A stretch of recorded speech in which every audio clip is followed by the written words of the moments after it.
I'm surprised you haven't mentioned this already this morning.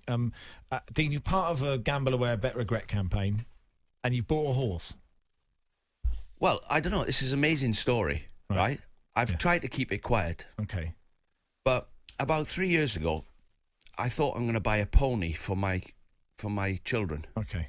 The one I went to the horse sales. Walking around India. And I went to the horse sales, right? Right. And the owner of the horse sales was a mate of mine, and he said, "Do not buy a horse unless I nod my head, because I know there's some dodgy owners, and you'll buy something that's not right." Anyway, I was sitting there. This big chestnut come in, big chestnut young horse, and the man was like sort of ushering it round the pen, you know, when you bid it. Anyway, I bought it. So hang on, who's doing the nodding? Who's the man who owns the auction is a mate of mine. Okay, right, Mr. Clare. Insider knowledge. And he's saying to me, if I nod my head, bid on it, but don't bid, because he didn't want me to buy a dodgy horse. Fair enough. Anyway, 500 quid. I buy this horse, right? Big chestnut horse. So I got it transported back to my house. Mm-hmm. And I got, luckily I've got some paddocks and fields. So I put it in the fields. Yeah. And I've always wanted to be a jockey. I thought, if I'm not a footballer, I'm going to be a jockey. Okay. So I said to my wife, get the video camera out and film me riding this horse across the paddock. So I pulled the stirrups up and the horse just took off in my hands. It took off and it jumped. Did the Black Beauty music start playing as well? It jumped the biggest fence you've ever seen. Right. And I luckily held onto its neck. And I thought I was flying. You know, I thought I was that high up. You bareback? I was riding like a Finnish. Okay. And anyway, when I look back at the footage, the horse was just trotting, really. But it jumped this fence. Turn the clock forward, because I've got to tell you all the bits. Yeah. Simon Whitworth, the jockey, was riding at Chester a couple of days later, and he stays at my house. Okay. So I said, come and have a look at this horse. Tell me if it's any good.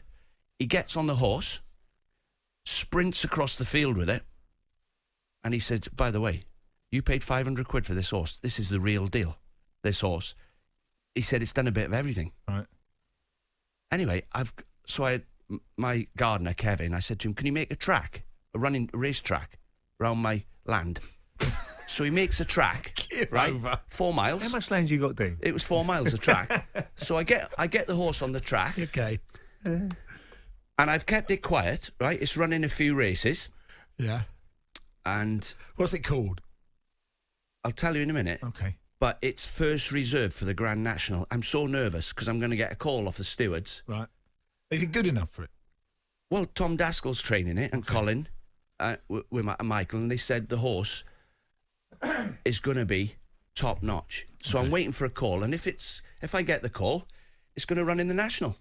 So, you know, it's never won yet, but it's nice just to have a horse running in that massive race. And I paid 500 quid for it. Amazing. And what a bit of luck I've had. Okay.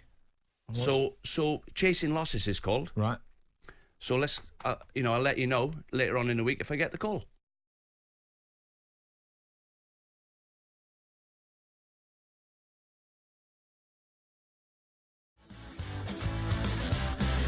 Here's an anonymous text saying, picturing Dean Saunders getting dragged over a 10-foot fence bareback by giant chestnut horses made my morning. Scary. They were. Time now for our competition.